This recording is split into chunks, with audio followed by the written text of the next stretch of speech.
Okay, आताच्या लेक्चरमध्ये आपल्याला बघायचं आहे स्ट्रक्चर ऑफ सेकंडरी oocyte. कालच्या लेक्चरमध्ये आपण बघितलं की कशा पद्धतीने या ठिकाणी स्पर्मॅटोजेनेसिस होणार आहे आणि oogenesis होणार आहे. ठीक आहे, स्पर्मॅटोजेनेसिस oogenesis आपण व्यवस्थितपणे समजून घेतलं. आता आपल्याला बघायचं जो पुढचा घटक आहे तो म्हणजे स्ट्रक्चर ऑफ सेकंडरी oocyte. ठीक आहे, आता सेकंडरी oocyte आणि प्रायमरी oocyte यामधला जर फरक विचारला तर तुम्हाला सांगता आला पाहिजे. सेकंडरी oocyte हा डिप्लॉइड असतो का? नसतो. सेकंडरी oocyte हा हॅप्लॉइड असतो आणि प्रायमरी oocyte काय असतो? डिप्लॉइड असतो. हा प्रायमरी फरक लक्षात ठेवायचा आहे तुम्हाला. बघा, इन ह्यूमन्स अनफर्टिलाइज्ड एग, ज्याचं फर्टिलायझेशन झालं नाही त्यालाच काय म्हणतात? Unfertilised egg when ovulated. म्हणजे अनफर्टिलाइज्ड एगला आपण काय केला? ओव्हुलेटेड केला. ओव्हुलेटेड म्हणजे सिंपली ओव्हुलेशन. ओव्हुलेशन म्हणजे release of ovum, that is called as the ovulation. Unfertilised egg आता बाहेर आलेला आहे, ओव्हुलेट झालेला आहे.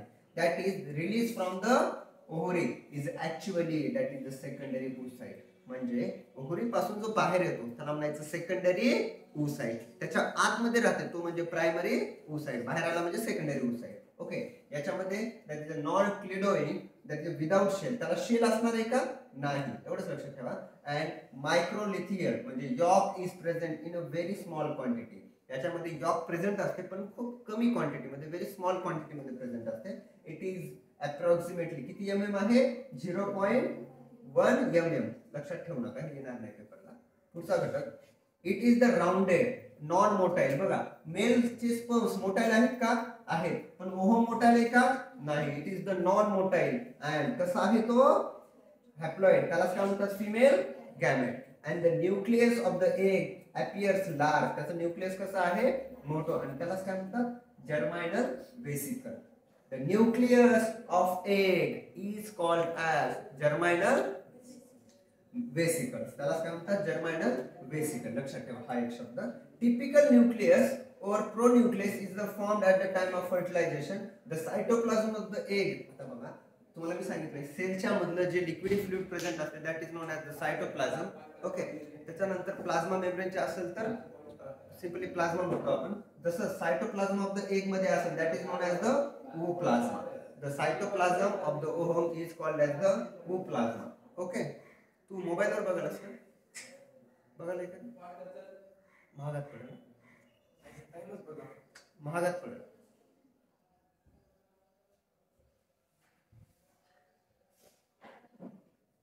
ओके, याला म्हणायचं ooplasm. The cytoplasm of the egg is called as the ooplasm. तुला शिकायचं असेल तर तू जाऊ शकतो. सिरियस, मी ऑलरेडी सांगितलं, मी जेव्हा बायो शिकवतो तेव्हा मला मस्ती नाही जाऊ. The cytoplasm of the egg is also called as the ooplasm and it is devoid of the centrioles. The egg is surrounded by the various covering. आणि याच्यावर आपल्या पेपर मध्ये एक्झाम येतो की बाबा, एक्झाम मध्ये क्वेश्चन येते की बाबा कव्हरिंग्स कोणकोणते आहेत पेपर मध्ये येणार आहे. बघा, सगळ्यात आतमध्ये इथं जर तुम्हाला दिसले त्याला म्हणायचं विटेलाइन मेम्ब्रेन. पडदा असतो एक पडदा, त्याला कोणता पडदा म्हणतात? विटेलाइन मेम्ब्रेन म्हणतात. ठीक आहे, त्याच्यानंतर त्याच्या वर म्हणजे पेरी, त्याला म्हणतात पेरी. त्याला म्हणायचं पेरी विटेलाइन स्पेस. या विटेलाइन मेम्ब्रेनच्या वर काय असते? स्पेस रिकामा असतो, त्याला कोणता स्पेस म्हणतात? Perivitelline space. हे काय पेपरला येणार? पेपरला हे येते विटेलाइन मेम्ब्रेन. नंतर त्याच्या विटेलाइन मेम्ब्रेनच्या वर असतो झडपी, दॅट इज द झोना पेलुसुडा. झोना पेलुसुडाच्या वर असते सीआर, दॅट इज कोरोना रॅडिएटा. आणि सगळ्यात आतमध्ये जर्मायनल वेसिकल. मी आत्ताच सांगितलं जर्मायनल वेसिकलला एक नाव, nucleus of ovum, that is known as the germinal vesicle. आणि तुम्हाला माहिती आहे एक फर्स्ट बॉडी तयार होत होती, इथे आहे बघा छोटीशी फर्स्ट पोलार बॉडी. ओके, समजलं एवढं? सगळ्यात आतमध्ये कोण आहे? Vitelline membrane. त्याच्यावर कोण आहे? Perivitelline membrane. त्याच्यावर कोण आहे? झोना पेलुसुडा. त्याच्या सगळ्यात आतमधला न्यूक्लियस त्याला म्हणतात जर्मायनल वेसिकल आणि हे फर्स्ट पोलार बॉडी. हे स्ट्रक्चर खूप महत्वाचं आहे पेपर मध्ये. याच्यावर याच्यावर याच्यावर क्वेश्चन येतो, लक्षात ठेवायचं. That is the structure of the unfertilised egg, that is the ovum. The egg membrane is called as the vitelline membrane. बघा, एगचं जे मेम्ब्रेन, सेलचं जे मेम्ब्रेन असते आपण त्याला सेल मेम्ब्रेन म्हणतात, तसं एगचं जे मेम्ब्रेन आहे त्याला म्हणायचं that is known as the vitelline membrane. And हा एक सिक्रेट तयार करतो. इट सिक्रेट्स नॉन सेल्युलर कोणतं प्रोटीन? Glycoproteins membrane. आणि त्याचं नाव आहे झोना पेलुसुडा. मग मी असं म्हणू शकतो का? Zona pellucida is formed by the secretions of the कोणाचे? Vitelline membrane. म्हणजे विटेलाइन मेम्ब्रेनच्या सिक्रेशनमुळे काय तयार झालाय, झोना पेनिसुला तयार झालाय, पण कोणत्या साइडला, आउट साइडला. इथपर्यंत आलं, ठीक आहे. adhering म्हणजे धरून बसणे. adhering to the outer surface of the zona penisula are several radially elongated cells forming the corona radiata. म्हणून असं radially असतात, तुम्ही जर इथे बघितलं ना, है ना, त्यांनाच म्हणायचं कोरोना रॅडिएटा. म्हणजे सगळ्यात आतमधला विटेलाइन मेम्ब्रेन तयार केलाय झोना पेनिसुला, आणि त्याच्या बाहेरच्या साइडला आहे कोणतं, दॅट इज द कोरोना रॅडिएटा. कारण की ते रेडियली प्रेझेंट आहेत, रेडिएशन असं सिंपल अशी रेडियस चालली, इकडे चालली, मी जर बघलं सिंपली आहेत ना, म्हणून त्याला म्हणतात कोरोना रॅडिएटा. ओके, मग हे तीनचा सिक्वेन्स लक्षात आला. These cells are derived from the innermost layer, that is granulosa cells. लक्षात ठेवू नका, आणि ठेवायचं असलं तरी चालेल. ग्रॅन्युलोसा पासून तयार झाले. They are freely held to the zona pellucida each by the hyaluronic acid. खूप महत्त्वाचं आहे, या ठिकाणी कोणता ऍसिड प्रेझेंट आहे, हायलोरॉनिक ऍसिड. त्याला म्हणतात म्युकोपॉलिसॅकराइड. हे लक्षात ठेवू नका, पण हे लक्षात ठेवा की बाबा त्या झोना पेनिसुला मध्ये एक ऍसिड प्रेझेंट आहे, त्याचं नाव आहे हायलोरॉनिक ऍसिड. बघा हे ऍसिड आहे ना, स्पर्म आला तर स्पर्मला मारून टाकण्याचं काम करते. ओके, पण स्पर्म कडे अॅक्रोझोम नावाची एक कॅप होती, त्या कॅप मध्ये एक हायलोरॉनिनेज नावाचा एक एन्झाइम होता, हायलोरॉनिनेज. बघा एएसी म्हणजे एन्झाइम, हा याला काय करतो, डिऍक्टिव्हेट करतो त्याच भागाला आणि पेनेट्रेट करतो, आणि तो कुठं प्रेझेंट असतो, अॅक्रोझोम मध्ये. समजले? हा ऍसिड कुठं प्रेझेंट आहे, त्या झोना पेनिसुला मध्ये. त्याला छिद्र पाडण्याचं काम कोण करतंय, हायलोरॉनिनेज नावाचा एन्झाइम. आणि हा एन्झाइम कोणामध्ये प्रेझेंट असतो, अॅक्रोझोम मध्ये प्रेझेंट असतो, आणि acrosome is the part of the sperm. हे अशा पद्धतीचं आहे, ठीक आहे. आणि म्हणजे एवढं मोठं मेम्ब्रेन ब्रेक करायचं त्यासाठी between the vitelline membrane and zona pellucida fluid present that is known as the perivitelline space. आणि त्या ठिकाणी काय प्रेझेंट असते, the first polar body lies in this space. मग सिंपली एखादा क्वेश्चन येऊ शकतो की बाबा first polar body is lies in which between, कोणाच्या मध्ये आहे, तर तुम्हाला आन्सर आलं पाहिजे that present between the zona pellucida and the that is the कोणता आहे दुसरा, विटेलाइन मेम्ब्रेन. आणि त्या space is known as the perivitelline space. म्हणजे पहिली पोलार बॉडी पेरिविटेलाइन स्पेस मध्ये असते. बघा बरं आहे का, हो आहे, वरचा आणि खालचा मध्ये, त्याला म्हणतात पेरिविटेलाइन स्पेस. ओके, तिथे फर्स्ट पोलार बॉडी असते. Okay, and the egg shows the polarity. काय लक्षात ठेवू नका, the side having the germinal vesicle first polar body is called as the animal pole. बघा लक्ष द्या, याची जी पहिली पोलार बॉडी आहे ना जिकडून, त्या पोलला काय म्हणतात, ॲनिमल. मी जर म्हणलं south pole, north pole, south म्हणलं की तुम्ही पृथ्वीचा खालचा भाग, दक्षिण, नॉर्थ म्हणलं की वर म्हणतात. तसं मी ॲनिमल पोल म्हणलं तर म्हणायचं ज्या ठिकाणी काय प्रेझेंट आहे, पोलार बॉडी प्रेझेंट आहे, त्याला म्हणायचं ॲनिमल पोल. आणि त्याच्या पुढचे अपोजिट पोल म्हणजे व्हेजिटेटिव्ह पोल. तुम्हाला जर माहित असेल तर पहिल्या धड्यामध्ये मी तुम्हाला दोन पोल, मायक्रोपाइल एंड आणि चालाझाल एंड शिकवलंय. मायक्रोपाइल एंड म्हणजे खालचं आणि चालाझाल म्हणजे त्याच्या अपोजिट. सेम याच पद्धतीनं जिथं पोलार बॉडी प्रेझेंट आहे that is known as the animal pole, आणि त्याच्या अपोजिटचा जो पोल असतो त्याला म्हणायचं व्हेजिटेबल पोल. लक्षात राहील? मला सांगेल का कोणी या ठिकाणी, या ठिकाणचा ॲनिमल पोल कोणत्या साईडला आहे, हा खालचा ॲनिमल पोल, आणि वरचा कोणता, that is the vegetable pole. Okay, VA लक्षात ठेवून तरी चालते, व्हेजिटेबल आणि ॲनिमल. डन. आता आपल्याला पुढचा पॉइंट बघायचा आहे. आपण बऱ्याच गोष्टी इथं शिकलो. आता पुढचा जो घटक आहे तो म्हणजे आहे दॅट इज द फर्टिलायझेशन. आणि फर्टिलायझेशनला खूप छान शब्द आहे, त्याला म्हणतात syngamy. Fertilisation is called as the syngamy. Okay, sexual reproduction is primary involve the formation of the fusion of a gamete. आता तुम्हाला जर विचारलं की बाबा सेक्शुअल रिप्रोडक्शन तुम्ही कसं ओळखणार, काहीच नाही सर, त्याच्यामध्ये गॅमेट्स तयार होतात, त्यांच्यामध्ये फ्युजन होते, एम्ब्रियो तयार होते, एम्ब्रियो डेव्हलपमेंट होते. या सगळ्या गोष्टी कोणामध्ये होतात, सेक्शुअल रिप्रोडक्शन मध्ये. म्हणजे आणि ह्या सगळ्या गोष्टी आफ्टर फर्टिलायझेशन होतात. म्हणजे फर्टिलायझेशन खूप महत्त्वाचं आहे. Fertilisation is the latter process which involves the fusion of haploid male and female gametes and resulting in the formation of the diploid zygote. इकडून हॅप्लॉइड आला स्पर्म, इकडून हॅप्लॉइड ओहम, दोघांचं fusion diploid zygote तयार झालं. Okay, and like other mammals. Okay, mammals म्हणजे कोण माहिती आहेत ना, ज्यांनी मॅमरी ग्लँड्स प्रेझेंट असतात, ज्यांच्या शरीरावर हेअर्स असतात, they are called as the mammals. Okay, we are the mammals. In the humans, the process of fertilization is the internal. There are two types of fertilization, internal and the external. काही जणांमध्ये fertilisation बॉडीच्या आतमध्ये होते, त्याला म्हणायचं internal fertilisation. आणि external fertilisation म्हणजे त्यांचं फर्टिलायझेशन कुठे होते, बॉडीच्या बाहेर, त्यांना म्हणायचं एक्सटर्नल फर्टिलायझेशन. पण ह्युमन्स मध्ये किंवा मॅमल्स मध्ये कोणतं होतं रे, इंटरनल फर्टिलायझेशन. आणि it takes place in the region of the ampulla. Ampulla कुठे, लॉंग माहिती आहे ना, long tube that is fallopian ट्यूबचा जो पार्ट असतो त्याला म्हणतात अँपुला. ओके, त्याचे 3 पार्ट पडतात, फंडिकुलम, अँपुला आणि इस्थमस. त्यामधल्या अँपुलामध्ये काय होते, फर्टिलायझेशन होणार आहे. Okay, of the fallopian tube किंवा uterine tube, and the fertilization egg or the zygote will develop into the embryo. चला झायगोट तयार झाला, झायगोट पासून एम्ब्रियो तयार झाला, and process occurs within the uterus. या सगळ्या गोष्टी कुठे घडणार आहेत, युटेरसच्या आतमध्ये घडणार आहे. ठीक आहे, आता ही एक डायग्राम आहे, तुम्ही बघा. पहिल्यांदा आपण स्पर्मचं न्यूक्लियस, नाहीतर इथून चालू बघा.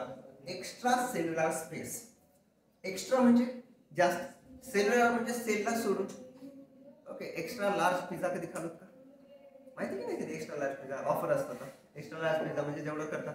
अरे एक्स्ट्रा लार्ज चपाती, आईचा लई लाड आला आपल्यावर की आई काय करते, चपातीचा आकार मोठा करते नॉर्मल पेक्षा. माझी तर करते, तुमचं माहित नाही. म्हणजे मी जर म्हणलो आई मला भूक नाही, तर आई पीठ तेवढंच घेणार, पण चपाती काय करणार मोठी, आणि मला म्हणणार की एक चपाती खाय, रोज एकच खातोस. तसं एक्स्ट्रा सेल्युलर म्हणजे सेल्सचा सोडून एक्स्ट्राचा भाग, त्याला म्हणायचं एक्स्ट्रा सेल्युलर स्पेस. ओके, त्यावेळेला हा भाग असणार आहे. म्हणजे त्या सेलला सोडून जेवढा स्पेस असतो त्याच्यामध्ये कोण कोण येतात, त्यातला पहिला येतो कोरोना रॅडिएटा, दुसरा झोना पेनिसुला, आणि तिसरा हे 2 गोष्टी, झोना कोरोना रॅडिएटा आणि झोना पेनिसुला गोष्टी येतात. ठीक आहे, corona radiata, zona pellucida. Second meiotic division होते, इथं डिव्हिजन ऑफ ओसाइट होते. सेकंडरी मियोटिक, फक्त लक्ष द्या. आणि इथं पोलार बॉडी. तुम्हाला जेवढ्या गोष्टी समजतात इथं पोलार बॉडी. मग पोलार बॉडी असेल तर त्याला मी कोणता पोल म्हणेल रे, ॲनिमल पोल. ओके, मग आता स्पर्मचा न्यूक्लियस, स्पर्म एंट्री केला बरं, स्पर्म एंट्री केला. After the sperm penetrates the secondary oocyte, the oocyte completes its meiosis second. कालच्याच लेक्चर मध्ये सांगितलं, जो सेकंडरी oocyte आहे तो अरेस्ट होतो MM मध्ये. Okay, metaphase second of the meiosis second. मग आता त्याचं पुढे जाणार आहे. मग हे कंप्लीट केव्हा होते, जेव्हा त्याच्यामध्ये कोण जायला पाहिजे, स्पर्म जायला पाहिजे, and forming the ovum and second polar body. Second polar body आता तयार होते. Okay, sperm and ovum nucleus well. आता स्पर्मचं आणि ओव्हमचं जे न्यूक्लियस आहे ते काय होते, सुस्ते, आणि काय तयार होते, प्रो न्यूक्लिय. मग तुम्हाला विचारलं होतं what is the pronuclei. Pronuclei म्हणजे swelling of male sperm nucleus and the ovum nucleus, that is known as the pronuclei. आणि प्रो न्यूक्लिय एकमेकांसोबत अटॅच होतात, अक्रॉस टू इच अदर, आणि त्याच्या ठिकाणी mitotic spindle form between them. आणि दोघांमध्ये कोणते स्पिंडल तयार होतात, मायटोटिक स्पिंडल तयार होतात. आणि chromosome of the both pro nuclei intermix, आणि दोन्ही काय होतात, इंटरमिक्स होतात. म्हणजे आता काय तयार कंप्लीट झालंय, fertilisation is a takes place. म्हणजे ज्या वेळेस तुमचे क्रोमोझोम एकमेकांसोबत मिसळतात, they will be interchange, intermix, that is known as the fertilisation takes place. आता मिक्स झालं तर काय तयार होईल, झायगोट तयार होईल. ओके, मग झायगोट कसं होतं मुलांना, डिप्लॉइड होतं. समजलं, that is the process of fertilisation. आपल्याला काही सीईटी मध्ये लिहायचं नाही, पॉईंट आला तर तुम्हाला नोट करता आला पाहिजे. ठीक आहे, ज्याला व्यवस्थित लेक्चर केले त्याला समजून जाईल सगळं. Okay, mechanism of fertilisation. आता नेमकं फर्टिलायझेशनचं मेकॅनिझम काय बघा, खूप महत्वाचं आहे. आपण सीमन शिकलो, वॉटर फ्लुइड, सेमॅन वेसिकल शिकलो, आठवत असेल तर बघा. मी खरं सांगतोय, मी इथला एक सुद्धा पॉईंट स्किप नाही केला, एक सुद्धा. हे स्क्रीन लावतोय. मला दुसरी एक पद्धत आहे ती शिकवत, आपण डायरेक्ट त्या बोर्डवर पण शिकू शकतो, पण खूप टाइम कन्झ्युमिंग आहे, मला ड्रॉ करावं लागेल. त्याऐवजी मी असं सांगतोय, कारण की 3 महिन्यात संपवायचं. पुढे आता जे सीमन आहे, सीमन रिलीज होणार आहे ड्युरिंग द इजॅक्युलेशन. ओके, किती रिलीज होते सांगता येईल आता, 4 to 5 ml.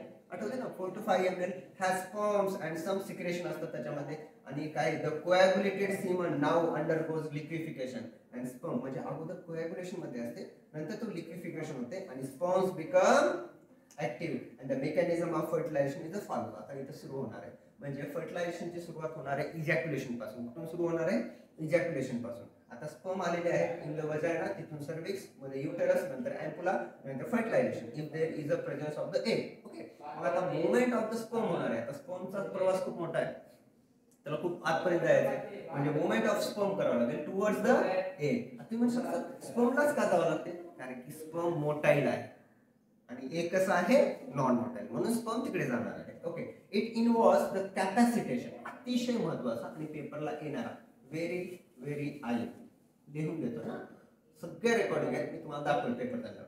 कॅपॅसिटेशन खूप महत्वाचा शब्द आहे. कॅपॅसिटेशन ऑफ स्पर्म होणार आहे. काय होणार आहे, कॅपॅसिटेशन. क्वेश्चन असा आहे बाबा, capacitation of sperm is occur in a dash, testis, ovaries, vagina, cervix. उत्तर काय असेल, वजायना. लक्षात ठेवा, हे पेपर मध्ये येणार. Here as many as 50% are demotilized, म्हणजे ब्रोक होतात. डिस्ट्रॉय होतात. म्हणजे जर 100 आले तर त्याच्यातले किती टिकतात? फक्त 50 कॅपॅसिटेशन मध्ये. and okay and remaining sperms undergo capacitation and this process requires किती घंटे? 5 ते 6 घंटे. म्हणजे हे sperms they will be there for the 5 to 6 hours. okay and acrosome membrane, okay acrosome membrane becomes thin. आता acrosome membrane तुम्हाला माहिती आहे कशाच्या डोक्यावर असतो? स्पर्मच्या डोक्यावर असतो. तो कसा होतो? थिन बनतो. तो कसा होतो? थिन. आणि इथं रोल प्ले करणार आहे Ca++ कॅल्शियम. आपल्याला एवढंच माहिती आहे कॅल्शियम हाडामध्ये राहते. इथं पण रोल प्ले करते. दॅट कॅल्शियम कोणामध्ये जाते? Enters in the sperm and their tails begin to show rapid whiplash movement. Okay whiplash म्हणजे तुम्ही कधी त्याला काय म्हणतात? चाबूक कधी असं फिरवलं, चाबूक जसं फिरवतात तसं त्याची शेपूट फिरते आणि मुवमेंट होते आणि ते पुढे जाते. बघा किती छान मेकॅनिझम आहे. तर ते ऍक्टिव्हेट करण्यासाठी त्याच्यामध्ये कोण यायला पाहिजे? कॅल्शियम येणार आहे त्याच्यामध्ये. तो ऍक्टिव्हेट होणार आहे. कोणत्या प्रकारची मुवमेंट दाखवणार आहे? व्हिप्लॅश. मग याचे ॲक्रोझोम कसा होणार आहे? थिन होणार आहे. कारण की पुढे जाऊन ॲक्रोझोमला काय करायचंय? ब्रेक करायचं आहे. ओके एवढं आलं लक्षात?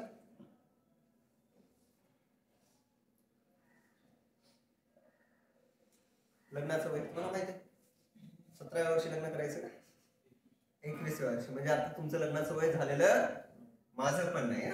Indian law under the Hindu Marriage Act defined the marriageable age of the boy and girl. As per act, minimum age of for the boy must be 28 and for the girls are 20. They are 21 आहे आणि girl must be 18 years at the time of the marriage. आपल्याला convenient करावं लागेल ना. काय पता जेव्हा पुढच्या वेळेस व्हिडिओ बघेल तेव्हा माझा 28 झालेला असेल, लग्न झालेलं असेल. काय म्हणून म्हणायचं आता ते जो काय तू घालता येतात नंतर तुम्हाला काढायला व्हिडिओ बघ शूट करून ठेवा, नंतर बघता येतात. ठीक आहे मजा करा. As a result of the capacitation. Capacitation म्हणजे प्रिपेअर. आता त्याला खूप मोठी प्रोसेस आहे. कॅपॅसिटेशन म्हणजे काय? सिम्पली जे स्पर्म असतात स्पर्म मध्ये लिपिड्स असतात. लिपिड राफ्ट्स म्हणतात त्यांना. आणि सिम्पली जर तुम्हाला कॅपॅसिटेशन येणार नाही नीट मध्ये येईल ते. कॅपॅसिटेशन म्हणजे removal of the lipid rafts from the sperm that is known as the capacitation. Okay फक्त इथे कॅपॅसिटेशन म्हणजे आता प्रिपेअर वाला स्पर्म. ओके सज्ज वाला. Sperms become extra active and begin to start moving upward from the vagina. वजनाखाली वजनामधून upward वर जाणार आहे to the uterus and uterus पासून oviduct कडे and the prostaglandins. आठवते का तुम्हाला? prostaglandins. Okay, prostaglandins activate the sperms and vestibular secretion of the female also enhance the sperm motility and the sperm swim at the average speed of the 1.5 to the 3.0 millimeter. आता इथे एक joke आहे सांगतो. म्हणजे पुरी कायनात त्या स्पर्मला आहे ना ओव्हमकडे मिळवण्यासाठी हेल्प करतात. कायनात म्हणजे कोणते? प्रोस्टाग्लॅंडिन त्यांना हेल्प करते. त्यासोबत वजानाचे वेस्टिब्युलर सिक्रेशन हेल्प करतात आणि त्याची स्पीड वाढवतात. स्पीड किती होते? 1.5 to 3.0 mm per minute. mm म्हणजे मिलीमीटर. मिलीमीटर म्हणाला पर मिनिट. तेवढी त्याची स्पीड होते आणि हे त्याला हेल्प करतात. If there is a presence of the ovum तरच त्या ठिकाणी काहीतरी त्याला फळ भेटणार आहे, नाहीतर नाही. Sperm reach up to the ampulla. आता बघा स्पर्म गेला कुठपर्यंत गेला? ampulla. As is result of their own swimming. पोत गेला and partly by the contraction of the uterus help केला and the fallopian tube पण हेल्प केलं. ओके काय करावं तिथं? Oxytocin of female. आता हे ऑक्सिटोसिन खूप महत्वाचं आहे. ऑक्सिटोसिनला बर्थ हार्मोन म्हणतात. कोणता हार्मोन म्हणतात? Birth hormone. Okay oxytocin. After capacitation the sperm may reach ampulla within 5 minutes. बघा खूप महत्त्वाचं. कॅपॅसिटेशन झालं की ते किती मिनिटात पोहोचते? 5. पण त्याच्या अगोदर त्यांना प्रिपरेशन करावं लागते. तुम्हाला माहिती आहे का ॲथलीट असतात ॲथलीट. ओके ऑलिम्पिक माहिती आहे ना? ठीक आहे. ऑलिम्पिक असते. ऑलिम्पिकमध्ये ॲथलीट आहे ना अगोदर 5-6 घंटे अगोदर मॅच तिथे जातात आणि त्यांनी स्वतःला वर्कआउट करतात. तसंच कॅपॅसिटेशन म्हणजे त्या पद्धतीने 5 ते 6 घंट्याची प्रोसेस आहे कॅपॅसिटेशन. सांगितलं ना. मग त्याच्यानंतर 5 मिनिटामध्ये रस्ता काढतात. बघा capacitation and the sperm may reach ampulla within the 5 minutes and sperms can remain viable. किती दिवसासाठी वेळासाठी जिवंत राहतात sperms? 24 to 48 hours and ovum for about 24 hours. खूप महत्त्वाचं आहे. ovum 24 घंटे आणि viable for the 24 into म्हणजे 48 म्हणजे 24 किंवा 48 घंट्यामध्ये त्याची लाईफ स्पॅन असतो. कोणाचा? स्पर्मचा असतो. इथपर्यंत आलं लक्षात? Okay done. जाऊ पुढे. आता बघायचं entry of sperm into the egg. महत्वाचं आहे. Out of 200 to 400 million sperm 200 ते 300 million sperms only few hundred manage to reach the ampulla. मॅरेथॉनची रेस लागलेली आहे, सगळे निघाले, त्याच्यामध्ये 200 ते 300 मिलियन्स आहेत, त्याच्यामधले बाबा एखादाच जाईल पुढे. Ampulla only a single sperm fertilizes the ovum. म्हणजे आपल्या जीवनामधली जी रेस चालू आहे ना, आपण जे जन्मलाय त्याची रेस आत्ताची नाही आहे, हे नवीन नाही आहे, अगोदरपासून. जन्माच्या अगोदर आपल्याला 200 ते 300 मिलियन भाऊ बहीण होते, त्याच्यातले आपण एकटेच जगले. अरे सिरियसली, तुम्हाला हस नाही का? खरी गोष्ट. तुम्ही बायो आहे ना, खरं आहे ना? बघा इथं जवळपास 200 ते 300 ओहम असते, 200 ते 300 बिलियन, मिलियन आहे ना, मिलियन, 200 ते 300 स्पर्म असते, फर्टिलायझेशन झालं असतं, ते विचार करा. त्याच्यातून आपण जिंकल्या, स्वतःला कॉंग्रॅच्युलेशन करा. आणि नाही, खरी गोष्ट. A few hundred managed to reach the ampulla. Through many sperm reach the ampulla, but बघा, you are lucky, that's why. Only a single sperm fertilizes the ovum. म्हणजे you are not, we are. मी पण मग parthenogenesis नाही, काय नाही. Only a single sperm fertilizes the ovum. म्हणजे we are lucky. म्हणून आता एक कोणत्या तर मूवी मध्ये डायलॉग आहे, आय थिंक कशातला, आय थिंक ऋतिक रोशनचाच पिक्चर आहे, त्याच्यामध्ये सांगितले की बाबा आपण जीवनामध्ये येण्याच्या अगोदरपासून रेस चालू झाली. तर म्हणायचं नाही माझी रेस आता चालू झाली, अगोदरपासून. Many sperms of the ampulla, but only a single sperm fertilizes the ovum. A sperm after reaching the egg, ovum comes lie against it. आता ovum येणार आहे, स्पर्म आहे, इट्स acrosome, म्हणजे तिथे आता फायटिंग होते. It's acrosome releases lysine. acrosome कडे असते धनुष्यबाण, त्यानं त्याच्यातून काय तयार टाकते, लायसिन टाकते. ओके, तुम्ही ते हे पिक्चर बघलाय का, बाहुबली? त्यांना एक गड किल्ला जिंकायचा असतो, बाहेर त्याचे सैन्य असते, सैन्य म्हणजे स्पर्म, आणि जी वॉल असते बघा, ते म्हणजे काय असते, वॉल म्हणजे ओहमची वॉल, झोना पेलिसुडा. मग यांनी ते प्रोजेक्टाईल मोशनचा वापर करून जातात. तसंच या ठिकाणी काय रिलीज करतात, त्यांनी लायसिन रिलीज करतात, लायसिन. ओके, हे जर मला टाइम असताना मला खूप भारी शिकवा म्हणलं असतं, तुम्ही ॲनिमेशन विनिमेशन सगळं लावून शिकवलं असतं. नशीब नाही तेवढं सांगतो, पुढच्या बॅचचा आहे.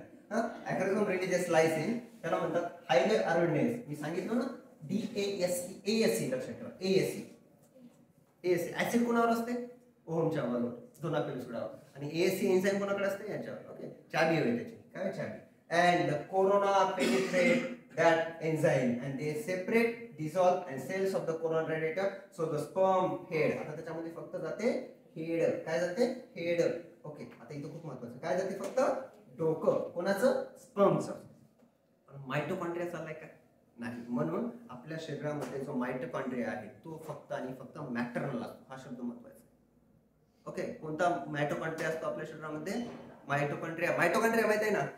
ओके, तो एनर्जी तयार करणारा, तो आपल्या पप्पाकडून येत नाही, तो कोणाकडून येतो, मम्मीकडून येतो. त्याचं कारण असं आहे, जो स्पर्म आहे ना बेटा, तो स्पर्मचं हेड जाते, आणि हेड मध्ये काय मायटोकॉन्ड्रिया नसते, पण मायटोकॉन्ड्रिया ऑलरेडी ओहम मध्ये असते. म्हणून आपल्यामधला जो मायटोकॉन्ड्रिया आहे तो मॅटर्नल असतो. हा एक क्वेश्चन आला होता नीटला आमच्या वेळेस, म्हणून एवढं सांगायला. Maternal mitochondria is present, not a पॅरल, दॅट इज अ फॅटर्नल म्हणजे पप्पाकडून फक्त पैसे येतात. Sperm cell passes through the zona pellucida of the egg. The zona pellucida has the fertilizing receptors. हा खूप महत्वाचा आहे. ह्याच्याकडे काहीतरी रिसेप्टर्स असतात. ओके, SP3 आणि ZP3, जिल्हा परिषद 3 आणि जिल्हा परिषद 2. ओके, झोना पेलिसुडाकडे बघा, ZP3, ZP2 कोणते आहेत, दे are called as the fertilizing receptor. The fertilizing binds the specific acid protein. एवढं काय डीप मध्ये येणार नाही तुम्हाला. Protein anti फर्टिलायझिंग sperm, it brings about the attraction of the sperm. तुम्हाला एवढं विचारलं जातं की बाबा आणि फर्टिलायझिंग हे कशासाठी वापरतात. Fertilizing is useful for the attraction of the sperm. Fertilizing एवढं लक्षात ठेवू शकता रे. फर्टिलायझिंगचा वापर करतात attraction for the sperms towards the egg. Okay, शेंडा दाखवतात. It brings about attraction of the sperm to the egg. अरे हो रे, अट्रॅक्ट करणं म्हणजे seriously. Sperms egg of the enhanced fertilization. Fertilizing आणि anti-fertilizing interaction is specific. Thus the fertilizing and anti-fertilizing reaction is also called as the compatibility reaction. काय लक्षात ठेवा. इथपर्यंत आलं लक्षात? ठीक आहे. त्याच्यानंतर आहे that is the acrosome reaction. ठीक आहे. acrosome कुठं होता आपल्या स्पर्मच्या डोक्याच्या वर टोपी. Okay, acrosome reaction as the sperm head touches the zona pellucida in the animal pole. खूप महत्त्वाचं.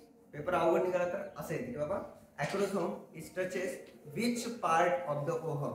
तर कोणता पोल, मग ॲनिमल पोल मध्ये कोण होता, पोलार बॉडी. समजा नाही ना, बघा कहाणी कुठून आहे, पोलार बॉडी कुठं तयार होती, काम कुठं व्हायलंय. चायनामध्ये मोबाईल तयार व्हायला, आपण इथं वापरायला, कसलं वय करतात. ठीक आहे, ॲनिमल रिजन. आणि इट ॲक्रोझोम कव्हरिंग रप्चर, ॲक्रोझोमची कव्हरिंग काय आली, रप्चर वाली. ॲक्रोझोम मध्ये लायटिक एन्झाईम असतात ब्रेकडाऊन करणारे. आणि ॲक्रोसिन, त्याचं नाव काय आहे, ॲक्रोसिन और द झोना लायसिन. नाव बघा लक्षात, ॲक्रोसिन, झोना lysine. And they act on the zona pellucida at the point of the contact and this causes the egg reaction. Okay, या ठिकाणी काय होणार आहे, एग रिएक्शन होणार आहे. म्हणजे काय, a small fertilization cone, simply cone तयार होते, कोन तयार होते, त्याला स्मॉल फर्टिलायझेशन कोन म्हणतात. आणि it's formed in the egg membrane. त्याच्यातून स्पर्मचं डोकं मध्ये जाते. The sperm head comes in contact with this cone and it result production of the weak wave depolarization. Plasma membrane of the both cell dissolve at the point of the contact and the sperm nucleus and the centrioles enters the egg while other parts remain outside. म्हणजे तिथून पुढे, okay, तिथून पुढे आता तुम्हाला माहिती, आपण एखादा रॉकेट लॉन्च करते, ओके, त्याचं सॅटेलाइट वर असते. सॅटेलाइट सगळे पार्ट निघून जातात, वर जाते फक्त सॅटेलाइट. ते त्याच पद्धतीनं या ठिकाणी त्याचे मिडल पीस, तेल, ते सगळं निघून जाते आणि शिल्लक काय राहते, फक्त हेड. ओके, याला म्हणायचं that is known as the acrosome reaction. Okay, आता आपला जो मेल न्यूक्लियस आहे तो मध्ये गेलेला आहे. ओके, ठीक आहे. As soon as the sperm head touches the vitelline membrane, a cortical reaction gets activated changing the vitelline membrane. लक्षात ठेवू नका. ओके, आता बघा, एक जर मध्ये गेला की बाकी सगळे बंद होऊन जातात. ओके, ते विटिलाइन मेम्ब्रेन एकदम काय होते, घट्ट होते, वीक नाही, ते काय होणार, एकदम स्ट्रॉंग होणार आहे. एकदा रीड करून दाखवतो. As soon as the sperm head touches the vitelline membrane, a cortical reaction, या ठिकाणी कोणती रिएक्शन होते, cortical reaction gets activated and change, काय चेंज झालं, vitelline membrane into the fertilisation membrane by deactivating the sperm receptors. आता झेंडे काढून घेतले जातात. ओके, बघा इथे काय दिले, sperm receptors of the zona pellucida. A distinct perivitelline space is created around. आता बघा, आठवतं पेरीविटिलाइन स्पेस, ते काय होते, क्रिएट होते around the fertilisation membrane and this prevent the further entry of the sperms into the egg. म्हणजे vitelline space हा काय करणार आहे, प्रिव्हेंट करणार आहे पॉलिस्पर्मीला. पॉलिस्पर्मी म्हणजे अनेक स्पर्म या ठिकाणी फर्टिलायझेशन करू शकत नाहीत, एकच स्पर्म करू शकतो. म्हणजे हे थांबवण्याचं काम कोण करणार आहे, पेरीविटिलाइन स्पेस, जे विटिलाइन स्पेस असणार आहे तो. ठीक आहे. त्याच्यानंतर तिसऱ्या नंबरचे आहे आता activation of ovum. Okay, fertilisation झालं का, आता नाही झालं. फर्टिलायझेशन तेव्हाच कम्प्लीट होते जेव्हा दोघांचे क्रोमोझोम एकमेकांमध्ये मिक्स होतात. ओके, आतापर्यंत झालेत का, नाही. पण तिसऱ्या नंबरची स्टेप आहे, that is the activation of ohm.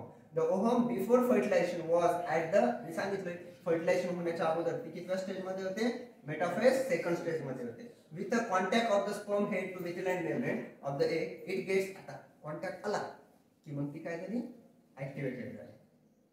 To resume and complete its meiosis second. आता काय कम्प्लीट होते, meiosis second. With this it gives out the second polar body. आता किती पोलर बॉडी देते, सेकंड पोलर बॉडी देते. And the germinal vesicle organizes into the female pronucleus at the stage it's true ohm. आणि आता ह्या स्टेजला तो completely true ohm आहे.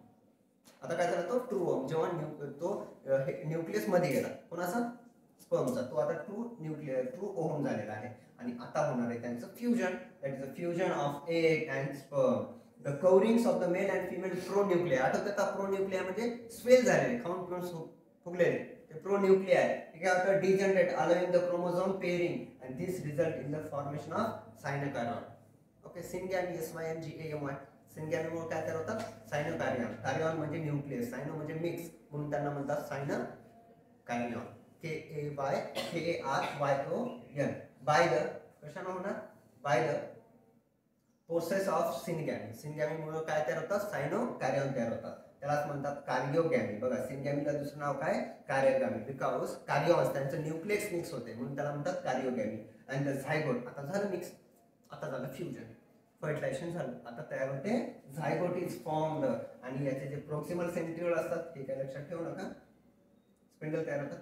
मग आता बघा, या झायगोट पासून काय तयार होते, याला हायलाइट करतो. काय तयार होते, ब्लास्टोमर्स तयार होतात. काय तयार होते, सिंपली ब्लास्टुला तयार होते. समजलं, झायगोट तयार झालं. आता बघा नेमकं सिग्निफिकन्स ऑफ फर्टिलायझेशन का गरजेचं आहे. सिग्निफिकन्स म्हणजे यांचं नेमकं काम आहे, फायदे काय आहेत. ओके, पहिलं बघा, secondary oocyte completes the process of oogenesis. बघा, सेकंडरी oocyte म्हणजे तुम्हाला आठवलं पाहिजे, secondary oocyte haploid, diploid, haploid, ह्याला अरेस्ट करून ठेवलं होतं बघा MM मध्ये, MM second metaphase second, meiosis second. Okay, त्याच्यामध्ये कम्प्लीट द प्रोसेस. oogenesis झालं, त्याच्यामध्ये झालं होतं, आणि हे सेकंडरी oocyte कम्प्लीट करते त्याची प्रोसेस. कोणामुळं? फर्टिलायझेशन मध्ये. आणि transform into the ohm. Properly ohm बनते, आणि त्याच्यानंतर ट्रू ओहम बनते, आणि त्याच्यानंतर फ्युजन झाले की डिप्लॉइड बनते. आणि the diploid chromosome number is restored.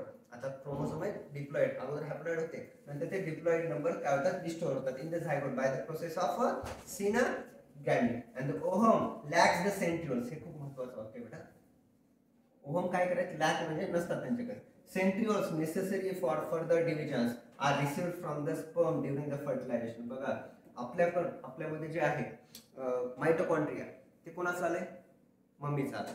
Okay, maternal असते म्हणून सांगितले तुम्हाला. तर आपल्यामध्ये जे सेंट्रिओल असतात ना, ते पप्पाचे असतात. कोणाचे असतात? वडिलांचे असतात. का? कारण की त्यांच्या स्वतःकडे ओहमकडे स्वतःचे काय नसतात, एकात्र टाइम नसते. दोघांना काय ते द्यावं लागेल ना, हे असं. ओके, म्हणून हे काय केलं? सेंट्रिओल्स लिहिले. कोण? पॅटर्नल. आणि त्याच्यानंतर माइटोकॉन्ड्रिया मॅटर्नल. लक्षात ठेवा, हे खूप जणांना माहित नसते. पुढे, fertilization involves the fusion of male and female gamete from the two parents and it results in the variation. आता सगळ्यात महत्त्वाचं, सेक्शुअल रिप्रोडक्शन मध्ये आपल्याला जगायचं असेल तर वेगळेपणा पाहिजे. ओके, बदलणं हे निसर्गाचा नियम आहे, मला माहिती आहे ना. म्हणून बदलत राहा स्वतःला, रोज अभ्यास करत राहा. आता या ठिकाणी सुद्धा नेचरनं अडॉप्ट केले sexual reproduction for the variation of the characteristics for the survival. त्या ठिकाणी दिले, म्हणून या ठिकाणी सिग्निफिकन्स मध्ये आपल्याला व्हेरिएशन दिले. आणि हे कशासाठी महत्त्वाचे?